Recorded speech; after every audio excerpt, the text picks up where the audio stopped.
एक छोटे से गांव में जिसका नाम रोशनपुर था, हरेंद्र नाम का एक बुजुर्ग रहते थे। सुबह सुबह वह हमेशा अपने घर के बाहर बैठकर चाय पीते और लोगों से मिलते। उनकी झुकी हुई कमर और चेहरे पर पड़ी गहरी झुर्रियां उनके लंबे अनुभव की कहानी कहती थीं। गांव के लोग उन्हें प्यार से दादाजी बुलाते थे, क्योंकि वे हर मुश्किल में सलाह देने वाले पहले व्यक्ति होते थे। उनकी बातें सुनने के लिए दूर दूर से लोग उनके पास आते थे। एक दिन सूरज ढलने के बाद आसमान में काले बादल छाने लगे। देखते ही देखते एक भयानक तूफान आ गया। हवा इतनी तेज थी कि लगता था जैसे वह सब कुछ उड़ा ले जाएगी। बिजली कड़क रही थी और मूसलाधार बारिश हो रही थी। यह तूफान पूरी रात चलता रहा। जब अगली सुबह हुई तो गांव का नजारा पूरी तरह बदल चुका था। खेतों की फसलें बर्बाद हो चुकी थीं, कई कच्चे घर टूट गए थे और चारों तरफ बस तबाही का मंजर था। गांव वाले निराश और परेशान थे।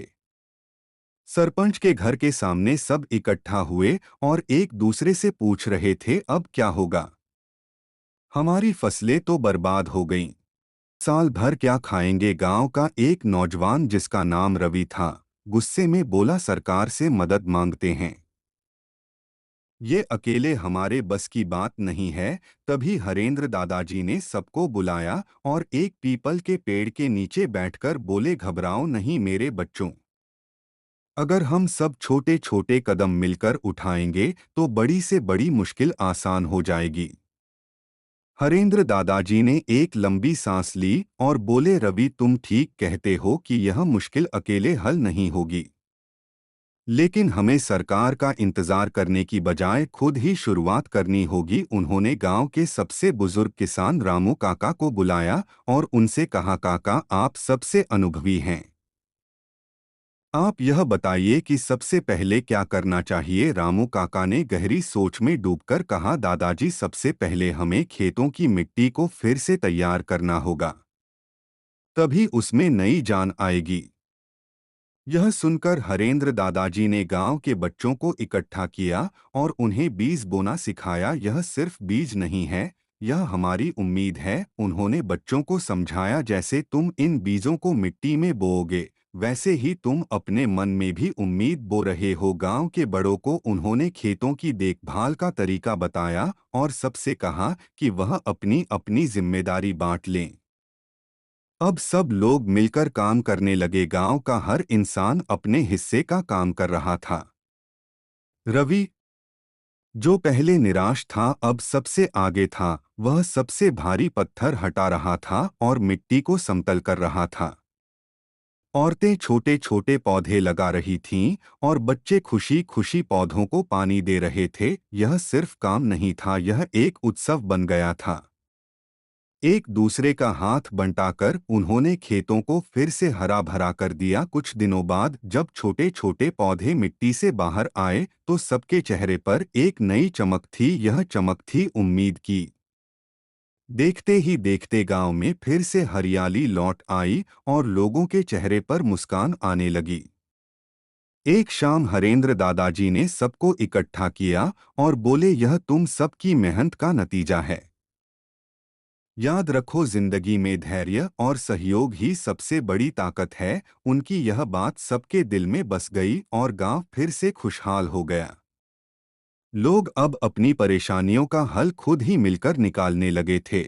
हरियालीपुर गांव में 10 साल की एक छोटी लड़की थी जिसका नाम था आशा। उसकी आंखें हमेशा सवाल और उत्साह से चमकती रहती थीं। उसके स्कूल में एक ही कमरा था जिसमें अलग अलग क्लास के बच्चे साथ बैठकर पढ़ते थे, और वहाँ किताबें भी बहुत कम थीं। बच्चों को एक ही किताब कई कई दिन तक पढ़नी पड़ती थी। यही वजह थी कि कई बच्चे पढ़ने में रुचि नहीं दिखाते थे और खाली समय में बस गिल्ली डंडा या कंचे खेलते थे। एक दिन आशा अपनी क्लास में बैठी थी। टीचर ने एक कहानी सुनाना शुरू किया, लेकिन बीच में ही उन्हें रुकना पड़ा क्योंकि उनके पास किताब का आगे का हिस्सा नहीं था। बच्चों ने शोर मचाना शुरू कर दिया। आशा ने सोचा, अगर सब बच्चों को किताबें पढ़ने को मिलें तो कितना मजा आ जाएगा। उसने मन ही मन फैसला कर लिया कि वह कुछ करेगी।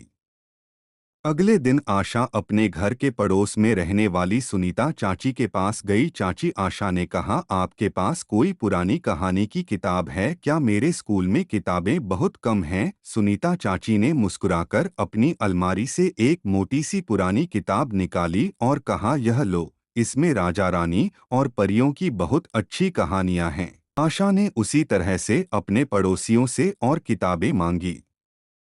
कोई विज्ञान की किताब देता तो कोई कविता की। कुछ दिनों में उसके पास पुरानी किताबों का एक अच्छा खासा ढेर इकट्ठा हो गया। उसके घर में एक पुराना कोना था जहां कोई नहीं जाता था। आशा ने उस कोने को साफ किया और सारी किताबें वहां करीने से सजा दीं। उसने एक पुराना लकड़ी का टुकड़ा लिया और उस पर कोयले से लिखा, आशा की लाइब्रेरी। शुरुआत में कोई भी नहीं आया। आशा परेशान हो गई। उसने अपनी दोस्त राधा से पूछा, राधा, कोई मेरी लाइब्रेरी में क्यों नहीं आता? राधा ने कहा, आशा, उन्हें पता ही नहीं है कि यहाँ इतनी अच्छी किताबें हैं। तब आशा ने एक और तरीका सोचा। वह अपनी लाइब्रेरी से एक किताब लेकर स्कूल के मैदान में चली गई। वहाँ कुछ बच्चे खेल रहे थे। आशा जोर जोर से कहानी पढ़ने लगी। एक समय की बात है, एक जादुई जंगल था। कुछ बच्चे खेलने के बीच में ही रुककर उसकी कहानी सुनने लगे। धीरे धीरे और बच्चे भी उसके पास आ गए। जब कहानी खत्म हुई तो बच्चों ने पूछा, आशा, यह किताब कहाँ से मिली? आशा ने मुस्कुराकर कहा, मेरे घर में वहाँ और भी बहुत सी किताबें हैं। अगले दिन कई बच्चे आशा की लाइब्रेरी में पहुंचे। कोई कहानी सुनाता, कोई चित्रों वाली किताब पढ़ता। एक बच्चे ने तो अपनी पुरानी किताब भी वहां लाकर रख दी। धीरे धीरे आशा की छोटी सी लाइब्रेरी गांव के बच्चों के लिए ज्ञान का केंद्र बन गई। स्कूल में भी बच्चे अब पढ़ने के लिए उत्साहित हो गए।